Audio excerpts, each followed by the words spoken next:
விடுதலை சிறுத்தைகள் கட்சி திருநெல்வேலி ஒருங்கிணைந்த மாவட்டத்தின் சார்பில் கண்டன ஆர்ப்பாட்டம் வண்ணாரப்பேட்டையில் வைத்து நடைபெற்றது. இந்த ஆர்ப்பாட்டத்திற்கு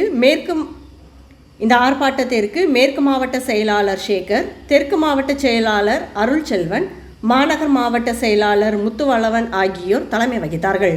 மாநில துணை செயலாளர் அமுதா மதியழகன், நாங்குநேரி சாமா தொகுதி செயலாளர் ஈழவளவன், ராதாபுரம் சாமா தொகுதி செயலாளர் ராஜ்குமார், அம்பை சட்டமன்ற தொகுதி செயலாளர் டேனிஸ், ஈசா பேரவை மாவட்ட அமைப்பாளர் ரஹமத்துல்லா, வழக்கறிஞர் அணி மாநில துணை செயலாளர் தமிழ்ச்செல்வன் ஆகியோர் முன்னிலை வகித்தார்கள். மகளிர் விடுதலை இயக்கம் மாவட்ட செயலாளர் பிரியா மனோகரன் வரவேற்புரை நிகழ்த்தினார்.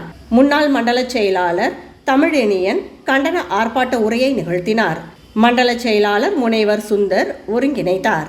ஊடக மைய மாவட்ட அமைப்பாளர் நடராஜன் ஆர்ப்பாட்டத்தின் நிறைவாக நன்றி உரை நிகழ்த்தினார்.